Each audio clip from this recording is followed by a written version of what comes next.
En los Estados Unidos, el Comité Presbiteriano de Himnos y Cánticos Congregacionales, y aquí tengo que aclarar que este comité presbiteriano está afiliado a las iglesias presbiterianas liberales, no reformadas, quiso incluir en su himnario en el año 2013 un himno de la pareja o los esposos Getty. Ellos son irlandeses y son autores del himno In Christ Alone, o traducido en español, Solo en Cristo.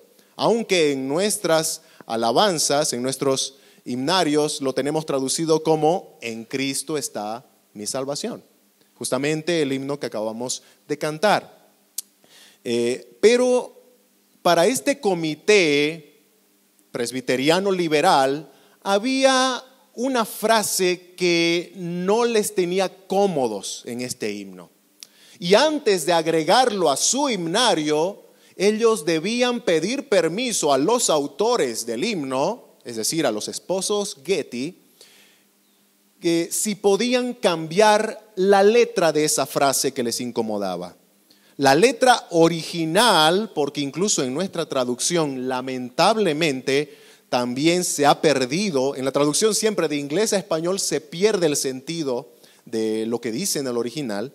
Pero la letra original de ese himno, y específicamente la frase que incomodaba a este comité presbiteriano liberal, dice de la siguiente manera: ahí en la cruz, cuando Cristo murió, la ira de Dios se satisfizo.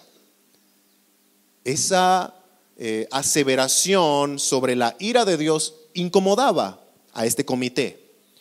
Entonces ellos propusieron a los autores cambiar la letra a lo siguiente: ahí en la cruz, cuando Cristo murió, el amor de Dios se magnificó. Obviamente, los autores de este himno no aceptaron el cambio, de manera que el himno finalmente no fue agregado a el himnario de este comité presbiteriano liberal.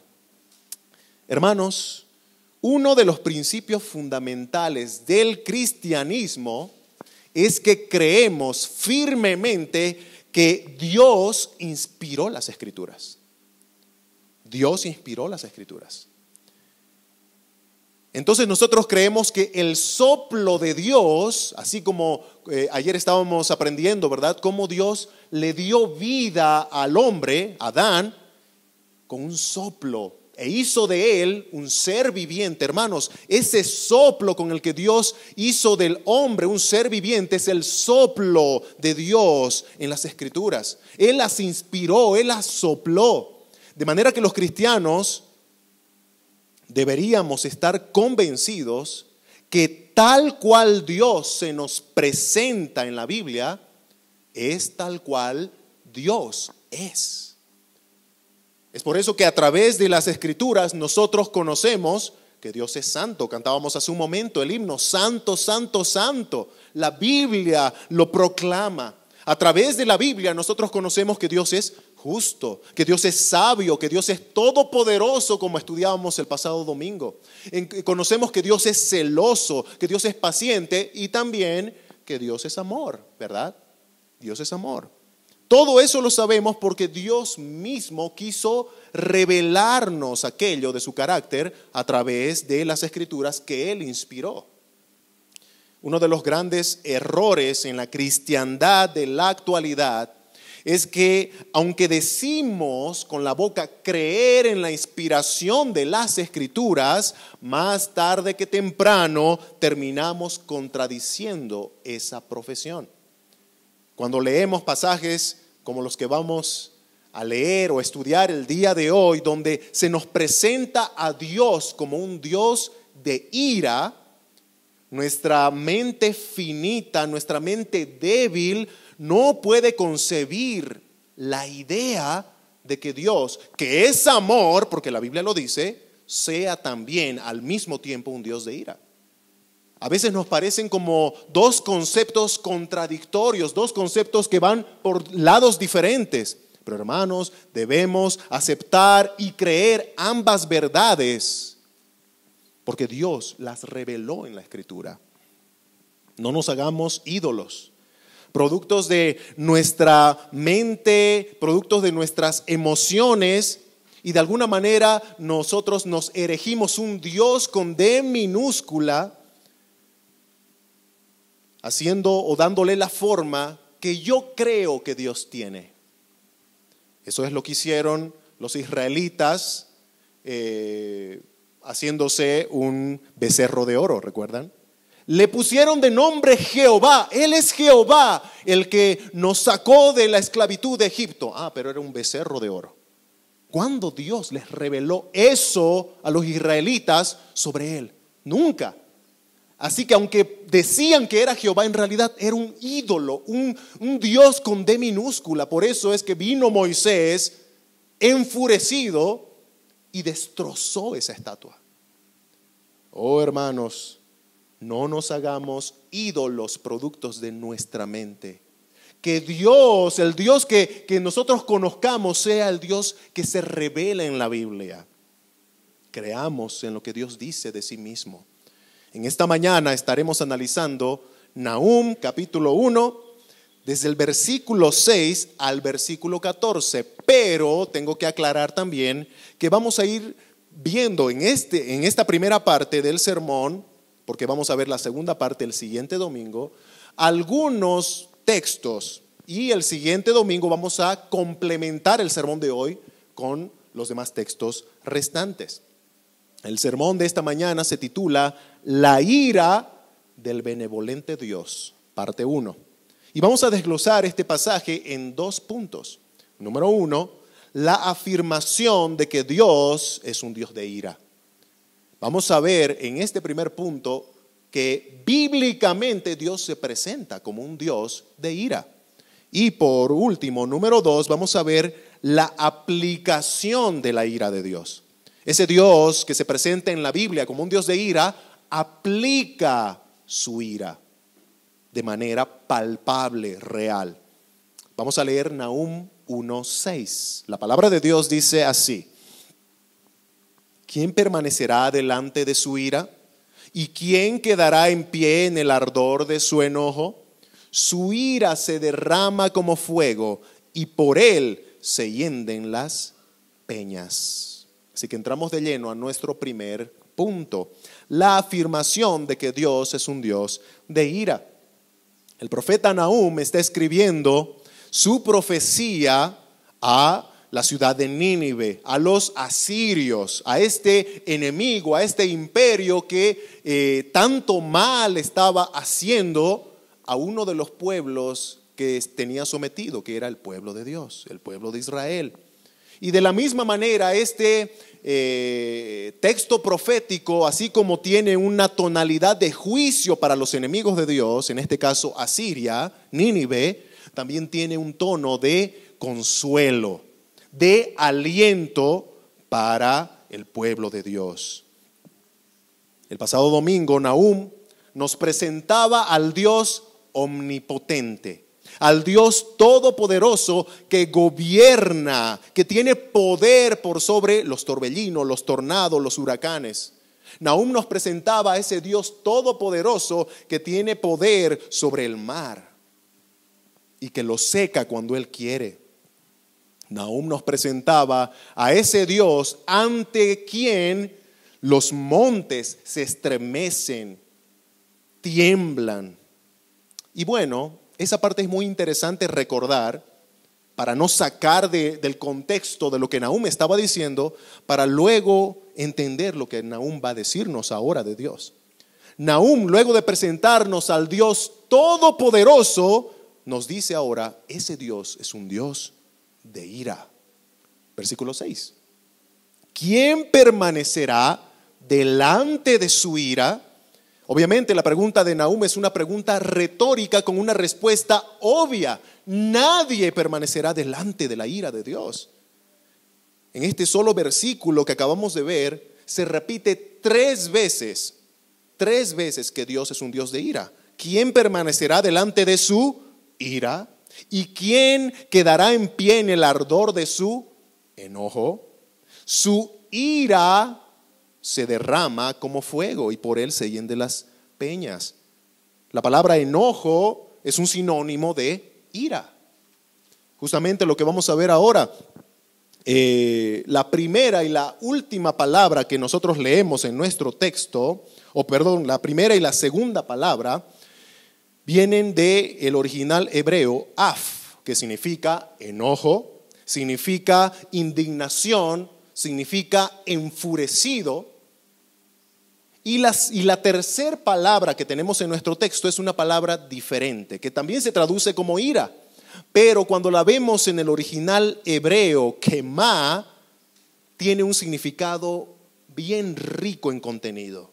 Significa calor, significa veneno, significa copa. De manera que cuando nosotros le damos ese sentido que encontramos en las palabras originales, nuestro texto dice más o menos esto: ¿quién permanecerá delante de su indignación, delante de su enojo, delante de su enfurecimiento? Su calor se derrama como fuego, su veneno se derrama como fuego. Y este último significado tiene una ilustración más clara: su copa se derrama como fuego. Hermanos, lo que nos está diciendo Nahum es que la ira de Dios se va llenando como una copa. Es por eso que anteriormente nos había dicho que Dios tarda en airarse, ¿verdad? Dios es tardo para la ira porque se está llenando como una copa, pero llegará el día que así como la copa, cuando llega a su fin y sigue llenando el contenido, rebalsa. La ira de Dios rebalsará de la misma manera. Su copa se derrama como fuego. Recordamos, ¿verdad? Esa cita que Nahum hacía: Jehová es tardo para la ira. Bueno, ya habíamos explicado, pero es bueno también recordar que esa frase, ese texto, Jehová es tardo para la ira, no significa que Dios nunca se aire o que Dios nunca exprese su enojo. Ese texto significa que Dios es paciente, que la copa se va llenando. Tristemente, muchos cristianos que se sienten incómodos con la idea de un Dios de ira, tratan en su buena intención de hacer quedar bien a Dios. Algunos dicen, vamos a ayudarle a Dios a que tenga una mejor imagen ante la sociedad. Tristemente, en esa buena intención hacen quedar a Dios como un Dios permisivo, como un Dios bonachón, socapador del pecado. Y lo más lamentable es que usan este versículo: Jehová es tardo para la ira, mal interpretado. Y todo eso para negar que Dios es un Dios de ira.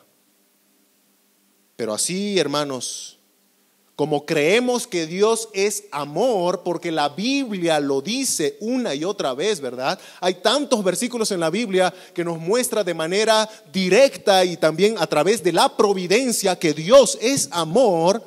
Bueno, debemos creer también que Dios es un Dios de ira por la evidencia bíblica que lo afirma. Por ejemplo, Éxodo 15:7, Deuteronomio 9:8, Números capítulo 11, versículos 1 y 2, Job 4:9, Segunda Reyes 13:3, Habacuc 3:12, sin contar el texto que ahora mismo tenemos de Nahum. Esto solamente en el Antiguo Testamento. Y algunos dirán, bueno, es que en el Antiguo Testamento era diferente, ¿no? Dios en el Nuevo Testamento actúa diferente, ¿verdad? Es diferente, ¿verdad? Oh, hermanos, el Nuevo Testamento afirma que Dios es un Dios de ira. Mateo 3:7, Juan 3:36, en el mismo pasaje donde está Juan 3:16, ¿verdad? Juan 3:36 en el mismo pasaje afirma que Dios es un Dios de ira. Romanos 1:18, Romanos 12, versículos 17 al 19, Primera Tesalonicenses 1:10. Y ahora voy a leer dos pasajes más del Nuevo Testamento que creo yo son cruciales en lo que respecta a la afirmación neotestamentaria de que Dios es un Dios de ira. Hebreos capítulo 10, versículo 31. Horrenda cosa es caer en manos del Dios vivo.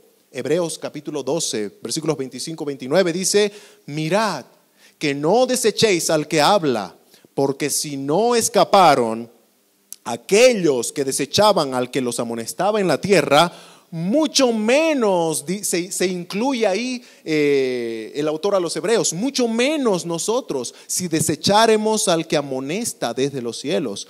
Porque nuestro Dios, otra vez ahí se pone el autor a los hebreos en esos zapatos, nuestro Dios es fuego consumidor.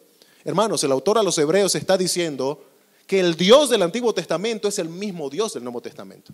No es un Dios diferente. No es un Dios que actúa diferente. No es un Dios que ha cambiado su carácter. Afirma la Biblia, Antiguo y Nuevo Testamento, que Dios es un Dios de ira. De ahí es que nosotros, hermanos, aplicamos lo que la Biblia dice de que Dios es inmutable. No cambia. Si de alguna manera nosotros pretendemos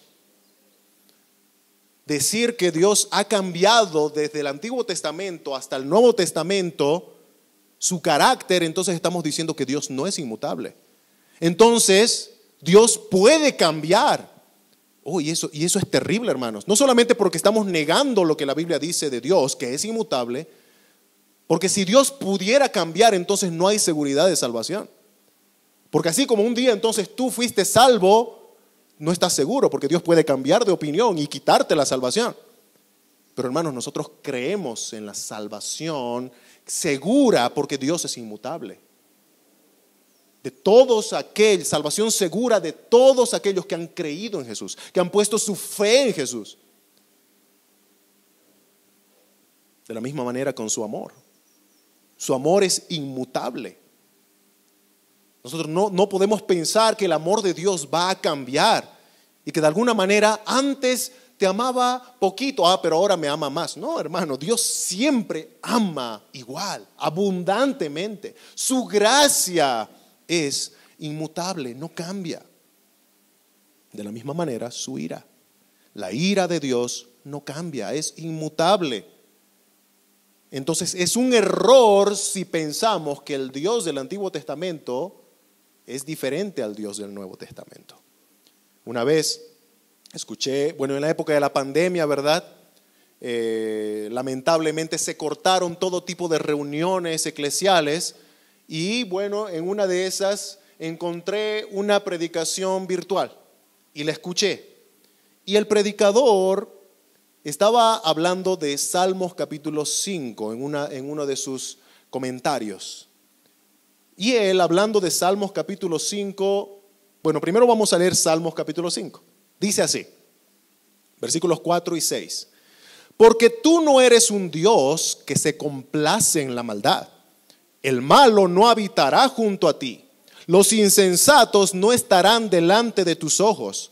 Aborreces a todos los que hacen iniquidad. Destruirás a los que hablan mentira. Al hombre sanguinario y engañador abominará Jehová. Este predicador, al leer este texto, dijo que ese versículo o ese pasaje de Salmos capítulo 5 no se aplica para el día de hoy. Y su argumento es que ahora estamos en el tiempo de la gracia. Y ese versículo, según el predicador, solo tenía validez en el Antiguo Testamento, porque ahí estaban en el tiempo de la ley. Y Dios era diferente en ese sentido, ¿no? En el tiempo de la ley como en el tiempo de la gracia. Ahora, hermanos, aquí tengo que, entre paréntesis, decir que yo sé que este predicador, que este hermano no estaba intencionalmente queriendo engañar a nadie, ni queriendo lastimar al pueblo de Dios. pero en su buena intención de tratar de hacer quedar a Dios bien ante la sociedad o ante algunos hermanos incómodos con la verdad bíblica de un Dios de ira, bueno, en esa buena intención, él estaba presentando a la iglesia y al mundo una imagen, un concepto de Dios que no es el Dios bíblico. ¿Qué estaba haciendo este hermano? Estaba diciendo que Dios cambia su carácter. Y que Dios, que en el Antiguo Testamento dice el salmista, aborrece el pecado y al pecador, aborrece a los que hacen iniquidad, el engañador sanguinario abomina su alma. Este hermano estaba diciendo que ahora ya no es así. Que ahora Dios ya no aborrece al pecador, que ahora Dios ya no aborrece al sanguinario, que ahora Dios ya no lo abomina y que, como dice acá, no puede estar ante su presencia. Estaba diciendo que Dios cambia en el tiempo. Y tristemente estaba ignorando que Dios es inmutable. Dios no cambia. El Dios de Salmos capítulo 5 es el mismo Dios, fuego consumidor, cuyas manos o en cuyas manos es horrendo caer, como dice el autor de los Hebreos, Nuevo Testamento. Es el mismo Dios, hermanos. El Dios del Antiguo Testamento, que no se complace en la maldad, que aborrece al que hace iniquidad, que abomina y destruirá al mentiroso, al sanguinario, al engañador, es el mismo Dios del Nuevo Testamento. Dice Santiago, el escritor, Santiago 1:17, en Dios no hay mudanza ni sombra de variación. Santiago está haciendo una ilustración de la creación. Él está haciendo alusión a lo que sucede con el sol. Cuando el sol alumbra, produce sombras, ¿verdad? Y conforme va pasando el día, ese sol se va moviendo y la sombra se mueve también. Bueno, Santiago está diciendo que en Dios no hay eso. Dios no produce ese tipo de movimiento que cambia su carácter. En Dios no hay mudanza ni sombra de variación. Dios en ese sentido no es como el sol, que se va moviendo y va produciendo cambios. No, Dios es inmutable.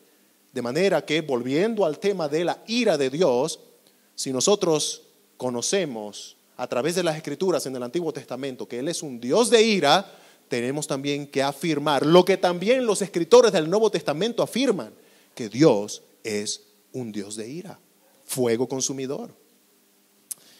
El gran predicador del siglo XVIII, Jonathan Edwards, dice lo siguiente en uno de sus sermones más famosos, titulado Pecadores en las manos de un Dios airado. Y he agarrado algunas porciones de este sermón para que veamos cómo predicadores fieles a lo largo de la historia de la iglesia enseñaban sobre la ira de Dios. Siglo XVIII, hermanos. Y vamos a ver cuánto ha cambiado con la predicación que ahora se hace de Dios en el siglo XXI. Este predicador, Jonathan Edwards, decía lo siguiente: la ira de Dios es como aguas caudalosas que están refrenadas por ahora, pero aumentan más y más y suben más y más hasta que se les da salida, y cuanto más se las deja subir, con más velocidad y poder será su corriente cuando por fin se sueltan.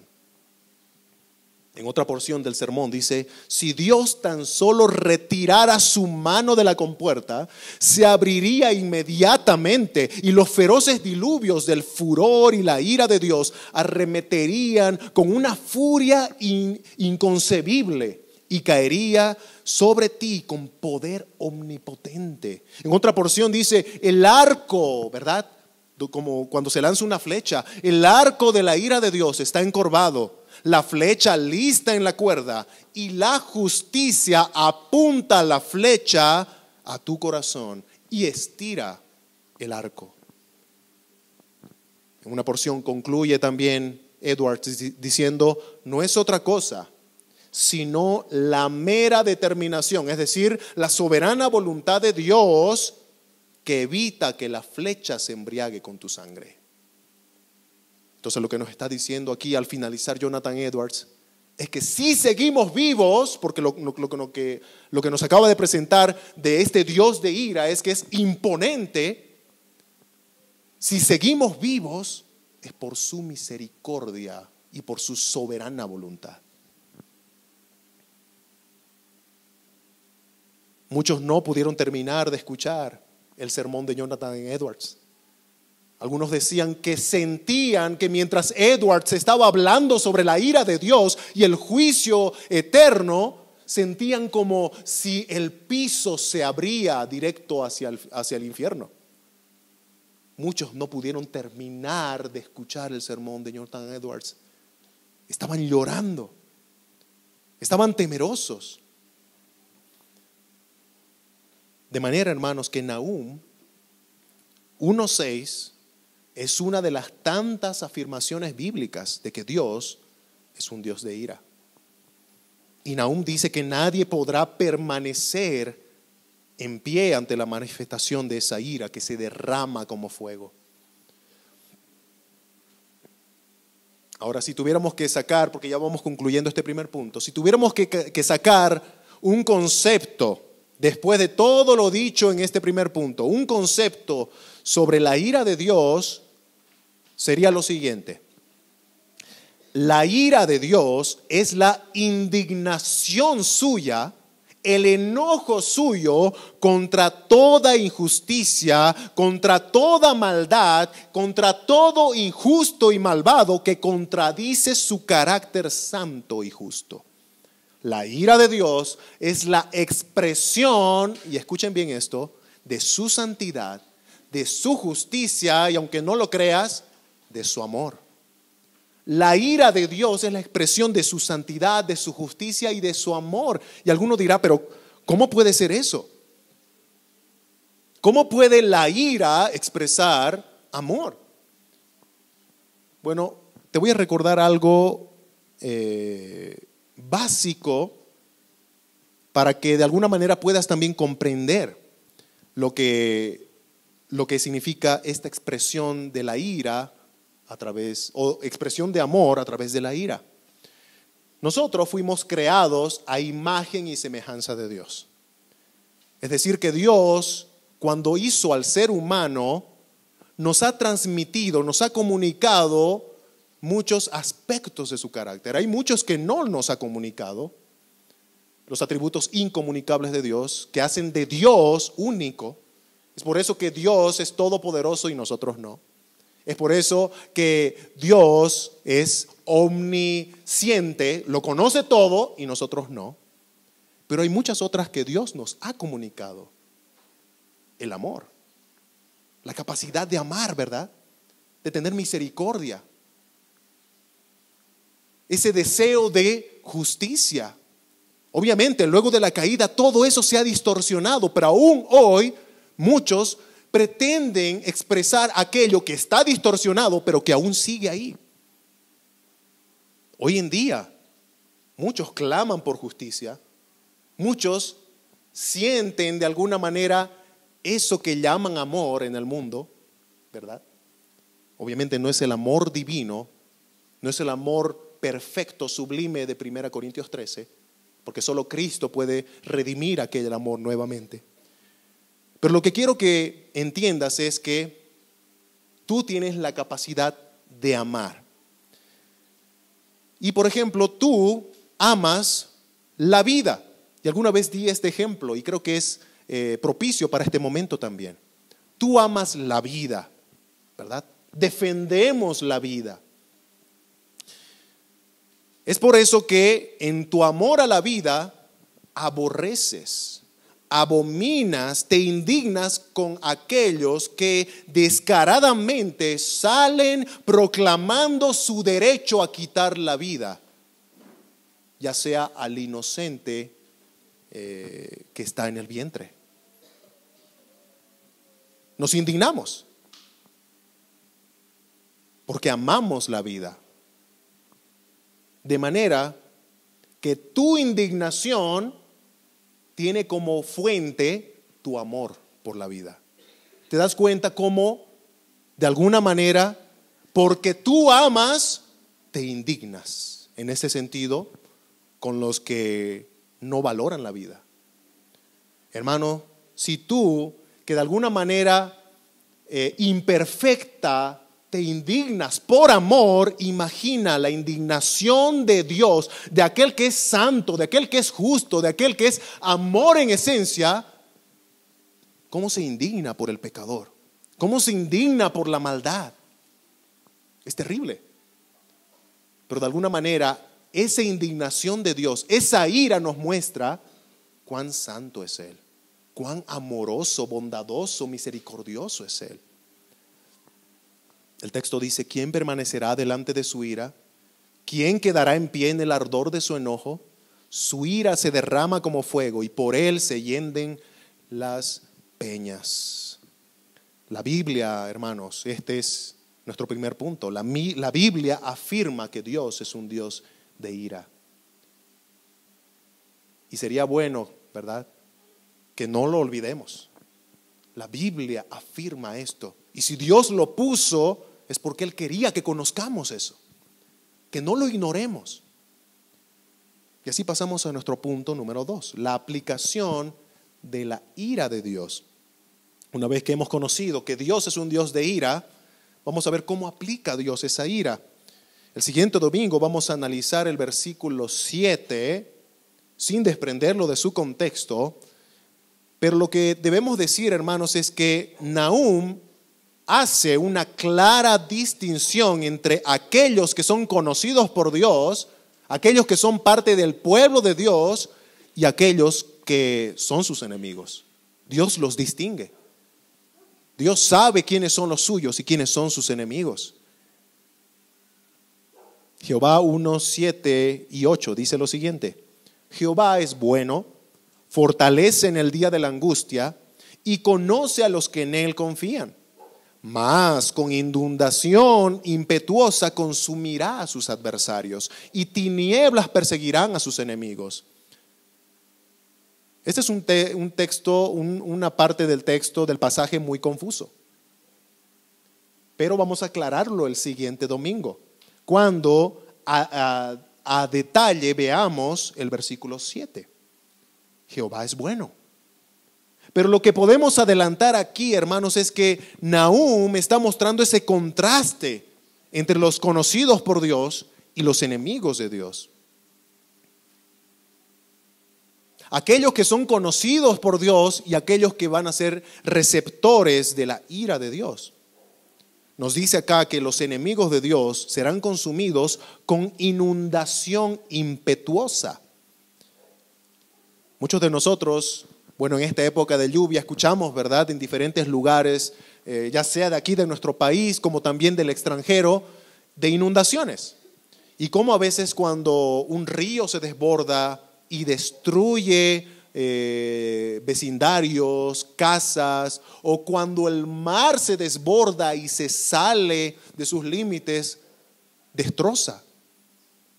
Hermano, cuando Nahum habla aquí de la ira de Dios, refiriéndose en términos de inundación impetuosa, está hablando en término metafórico. No está diciendo de que ya vas a ver Nínive, voy a hacer que se desborden las aguas y se vayan sobre ti. No, aquí está hablando en un sentido metafórico. Cuando Nahum dice inundación impetuosa consumirá a los adversarios, podría estarse refiriendo por el contexto a una invasión militar. Y hay muchos textos bíblicos que muestran que los profetas usaban ese lenguaje para referirse a ejércitos. Por ejemplo, en Isaías 8, versículos 7 y 8 dice: el Señor hace subir sobre ellos aguas de ríos, impetuosas y muchas. Jeremías 47, versículos 2 y 3 dice: he aquí suben aguas del norte y se harán torrente, inundarán la tierra y su plenitud. Daniel capítulo 11, versículo 40 dice: el rey del norte se levantará contra él como una tempestad y entrará por las tierras e inundará. Todos estos textos que acabo de leer son en sentido figurado y estaban hablando de ejércitos invasores. Pero se dan cuenta cómo los ilustraba como aguas que iban a entrar e iban a inundar, iban a destrozar. Así que es muy probable que Nahum se está refiriendo en el mismo lenguaje de los profetas al hablar de inundación impetuosa de un ejército que iba a venir a destruir a Nínive y así empezar la caída del imperio asirio. Lo que está haciendo Nahum aquí es solo darnos algunos vestigios proféticos de la caída de Nínive y Asiria, que obviamente los va a detallar más aquí en su profecía, pero en los capítulos 2 y 3. Así que no vamos a adelantarnos mucho ahí.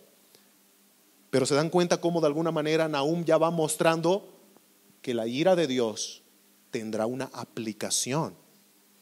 Una aplicación. El profeta Nahum está mostrando la aplicación de la ira de Dios para con sus enemigos. A veces cuando estudiamos sobre Dios, cuando estudiamos doctrina, a veces pensamos que son meras enseñanzas vacías, que no tienen un sentido real. Hermanos, no pensemos que la ira de Dios o cualquier enseñanza de la palabra de Dios son conceptos abstractos, irreales o meramente teóricos. Dios muestra su ira de forma real, de forma palpable. Y ahora nosotros, con mucha más información histórica, debemos no tener dudas de ello. En el inicio, cuando estaba dando la introducción a este estudio de Nahum, ya adelanté, ¿no?, un spoiler de qué, que finalmente en el año 612 antes de Cristo, Nínive cayó. El juicio de Dios se cumplió. 50 años atrás, Nahum ya había dicho esto y en el 612 antes de Cristo se cumplió. Dios aplicó su ira. Aplicó su ira. Entonces no pensemos, hermanos, que la ira de Dios es meramente teoría. En el versículo 9 del texto que estamos leyendo de Nahum 1 dice: ¿qué pensáis contra Jehová? Él hará consumación, no tomará venganza 2 veces de sus enemigos. Aquí ya nos habla de la furia de la aplicación de la ira de Dios. La aplicación de la ira de Dios produce un efecto definitivo, un efecto absoluto, de manera que no habrá necesidad de un segundo golpe porque el primero será fatal. Así de potente es la aplicación de la ira de Dios. No importa lo que los ninivitas, los asirios creían que podían hacer en contra de Dios, para librarse de su aplicación de la ira, Nahum dice, pregunta, ¿verdad? ¿Qué pensáis contra Jehová? ¿Qué pensáis? ¿Qué estás planificando contra Dios? La respuesta es, no servirá de nada. No importa lo que pienses en contra de Dios, en contra de lo que Él dice en su palabra, no va a servir de nada. No vas a poder contra Dios. No importa lo que maquines contra Dios, será en vano. Él va a lanzar con su justicia esa flecha de su ira, como decía Jonathan Edwards, directo al corazón del pecador no arrepentido. Yendo un poco más rápido, en el versículo 10 de Nahum 1, nos muestra ese sentir falso de seguridad que tenían los ninivitas en ellos mismos. Es decir, que los ninivitas confiaban tanto en su seguridad, en sus muros, en su ejército, en sus defensas, que se embriagaban, que hacían jolgorio, minimizando y olvidando el peligro. En estas épocas, y bueno, hasta que llega el 23 de marzo aquí en Bolivia, nosotros podríamos un poco identificarnos históricamente con esta situación, ¿verdad? ¿Cómo fue que nuestra nación llegó a perder el litoral? Históricamente se conoce que Bolivia estaba de fiesta. Que de alguna manera el invasor nos encontró desprevenidos, distraídos. Y ahora estamos sufriendo las consecuencias. No tenemos mar. ¿Cuántas generaciones desde esa época hasta ahora hemos nacido sin conocer el mar? Oh hermanos, lo que Dios está diciendo de Nínive es que ellos estaban tan confiados que se embriagaban, que hacían jolgorio, no temían a Dios. Estaban distraídos, olvidaron el peligro del juicio. Nahum 1:10-11 dice: aunque sean como espinos entretejidos y estén empapados en su embriaguez, serán consumidos como hojarasca completamente seca. ¿Por qué se embriagaban? ¿No? Porque ellos pensaban, nadie va a cruzar por nuestros muros. Podemos vivir tranquilos. Luego dice en el versículo 11, de ti salió el que imaginó mal contra Jehová, un consejero perverso. De manera general, se interpreta que de aquel que se habla aquí, que salió, que era consejero perverso en Asiria, se estaba refiriendo a Sennacherib. Sennacherib fue rey de Asiria desde el año 705 a.C. hasta el día de su muerte en el año 681 a.C. Sennacherib fue uno de los enemigos acérrimos y más causante de dolor al pueblo de Dios, a Israel. Y por ende, como era enemigo de Dios, enemigo de Israel, del pueblo de Dios, del antiguo pacto, también nos dice que era enemigo de Dios. Porque su afrenta entre el pueblo de Dios era una afrenta contra Dios. El texto dice, el mal fue contra Jehová. Así dice nuestro versículo. El mal fue contra Jehová. De ti salió el que imaginó mal contra Jehová. Entonces ahí nosotros podemos ver cuán estrecha es esa unión de Dios con su pueblo.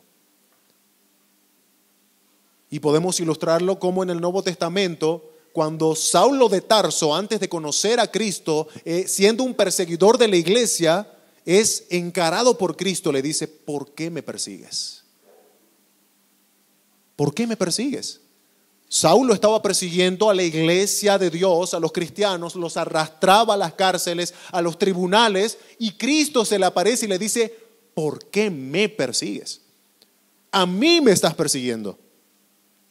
Hay una unidad entre Dios, entre Cristo y su pueblo. La primera parte del versículo 12 dice, así ha dicho Jehová, aunque reposo tengan y sean tantos, aún así serán talados y él pasará. Esta frase, aunque reposo tengan y sean tantos, es traducida también por algunos eruditos como aunque son fuertes y aunque son muchos. Otra vez nos hace alusión a esa confianza que tenían los ninivitas, los asirios, en la fuerza de su ejército y en la cantidad de su ejército. Pero hermanos, no debemos confiar en la fuerza del hombre. Dios puede derrumbar un ejército de miles. Esa extrema confianza en lo terrenal fue causa de pecado y de juicio para el rey David. Cuando pecaminosamente él quiso hacer un censo de su ejército para saber cuántos tenía y así poder sentirse seguro. Y sin embargo Dios juzgó ese corazón, ese deseo de David.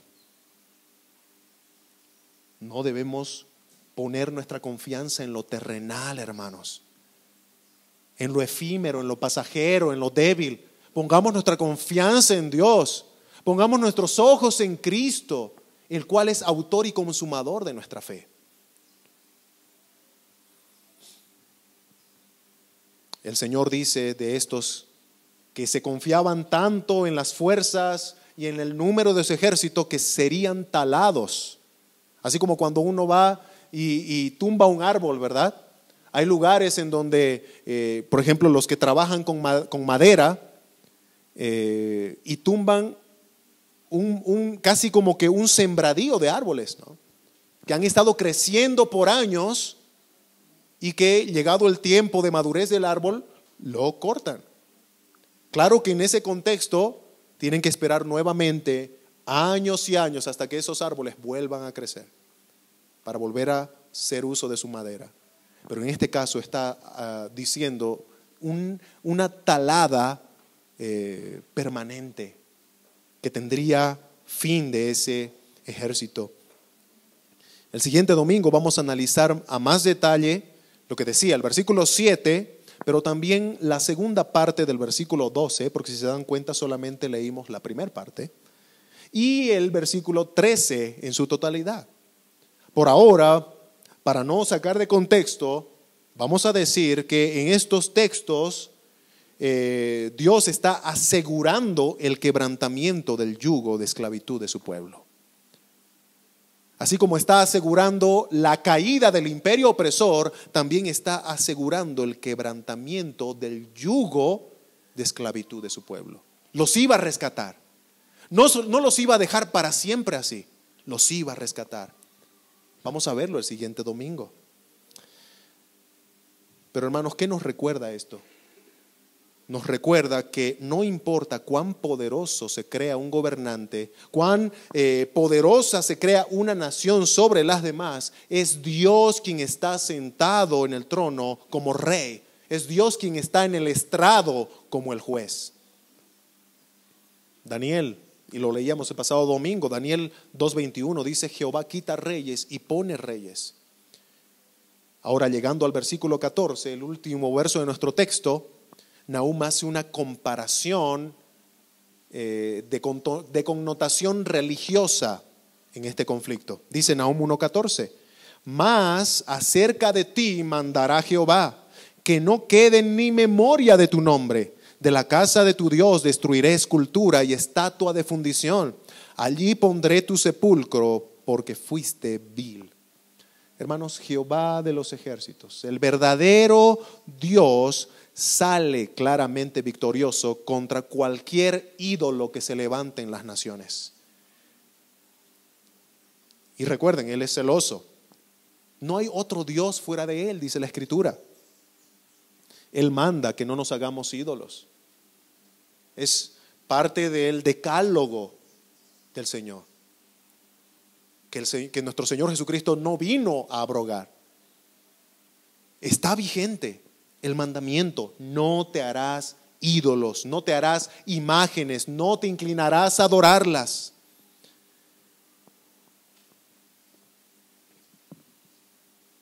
De manera que lo que mencionaba hace un momento con el pecado de Israel cuando se hicieron el becerro de oro, Dios, antes de sentirse halagado, mira, me hicieron una estatua. No, Dios se sintió insultado, asqueado de tal pecado.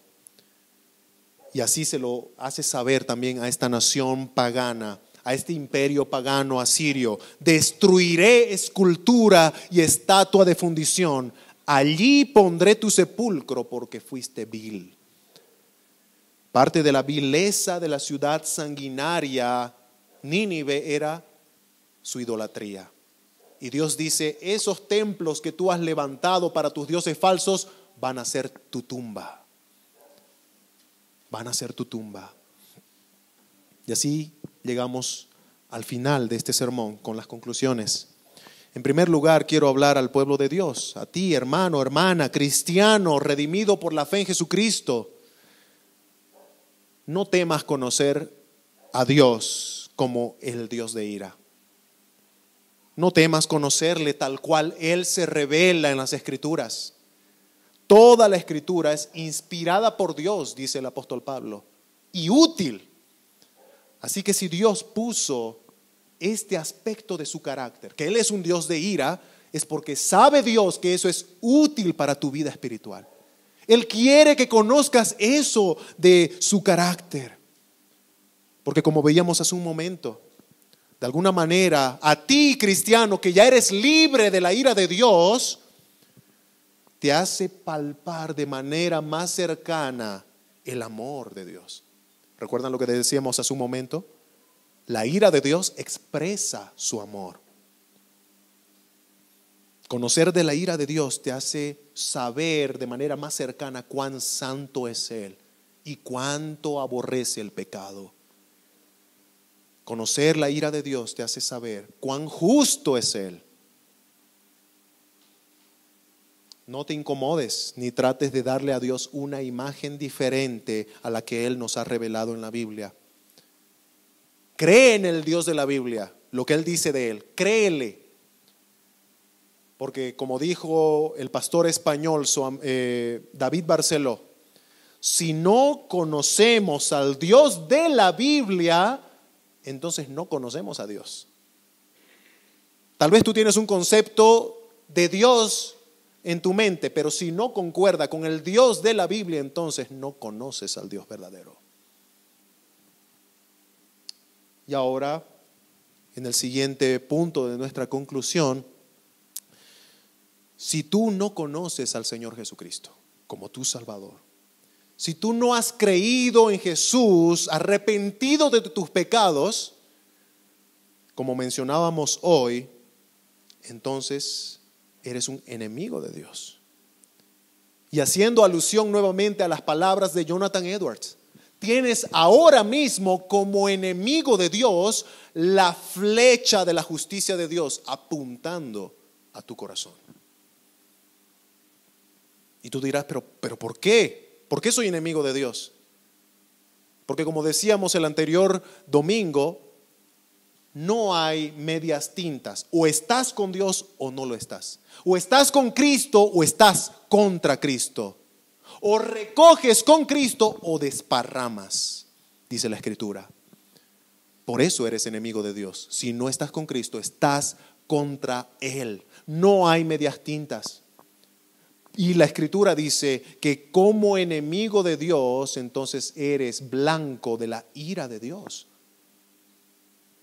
Así como los ninivitas, ellos recibieron la palabra profética de Nahum: arrepiéntanse, caigan rendidos ante el Dios bíblico. Pero ellos no lo hicieron así. Muy diferente a la generación de Jonás, que sí se arrepintió y recibió el perdón de Dios. Pero esta generación de Nahum se endureció tanto que al final, en el 612, se cumplió y se aplicó la ira de Dios para con ellos. La providencia, la historia nos enseña que Dios cumple su juicio. Así que no pienses, tú que no conoces a Cristo, que no tienes a Cristo como tu Salvador, no pienses que vas a hacer la diferencia en la historia y que tú vas a poder burlar la justicia, el juicio de Dios. Tienes que reconocer tu pecado. Tienes que reconocer que has sido rebelde delante de Dios. Ya sea con palabras o con acciones o con tus pensamientos, has sido en contra de la voluntad de Dios. Aunque no te consideres sanguinario como los ninivitas, eres merecedor de la ira divina. Eres merecedor de la ira divina. Porque si tal vez no has matado físicamente, pero ya en tu odio a una persona, la has matado en tu corazón. Cuando has deseado el mal a una persona por enojo, ya la has matado en tu corazón, dice Cristo. O has mentido, o has robado, o has deshonrado a tus padres, o te has hecho ídolos. Y normalmente el primer ídolo que nos hacemos somos nosotros mismos. Muchas veces el primer ídolo que nos erigimos somos nosotros. Yo soy el centro, todo para mí. El egocentrismo es idolatría de uno mismo. Oh, estimados hermanos, amigo que estás escuchando, ¿te das cuenta entonces que eres pecador digno de la ira de Dios? Haciendo ahora una retrospectiva de tu corazón, ¿en serio te crees mejor que los asirios y que los ninivitas? tienes esa misma semilla pecaminosa que fue sembrada en el corazón de nuestros primeros padres. Esa misma semilla pecaminosa. Pero ahí viene la buena noticia. Ahí viene el evangelio. Para eso vino Cristo. El que nunca mintió, el que nunca robó, el que nunca cometió adulterio, fornicación, ni tuvo mal pensamiento, llegó a aquella cruz de la que estábamos cantando en los himnos. Llegó a aquella cruz para recibir la ira que merece todo pecador. Jesús, el inocente Cordero de Dios, recibió en la cruz el castigo que todo pecador merece. Toda la indignación de Dios, con todo su furor, cayó sobre su Hijo, para que todos los que creemos en Él, para que todos los que depositamos nuestra fe en Jesús, no suframos ya la ira de Dios. Cristo la sufrió por eso. Por eso la Biblia nos habla de esa sustitución, el justo por nosotros los injustos, para llevarnos a Dios. El Hijo fue tratado como enemigo en la cruz, para que nosotros que éramos enemigos, o tú que eres enemigo, creyendo en Él, seas tratado como hijo, seas recibido por Él como hijo. Deja de confiar en ti mismo, deja de confiar en tus muros, deja de confiar en que no hay peligro. No cometas el error de los ninivitas. No te duermas en el pensamiento de, ya tendré tiempo. El profeta Isaías dice, hoy es el día de salvación. Hoy, ¿por qué esperar? Faraón, cuando fue preguntado por Moisés, ¿cuándo quieres que te quite la plaga de las ranas? ¿Qué respondió Faraón? Mañana. Las ranas se metían hasta en la sopa, pero él dice, mañana quítemelas. No, estimado amigo que no conoces a Cristo, hoy es el día de salvación. Pídele a Cristo, hoy límpiame de mis pecados, hoy perdóname, Señor. Y el Señor no te echa fuera. Si llegas a Él contrito y humillado, pídele perdón y te dará perdón. Pídele vida eterna y te dará vida eterna. Cree en el Señor Jesucristo, que se levantó de la muerte y está vivo. Y por eso da vida, porque está vivo. Cree en el Señor Jesucristo y dejarás de ser enemigo de Dios y serás hecho hijo de Dios por la fe en Jesús.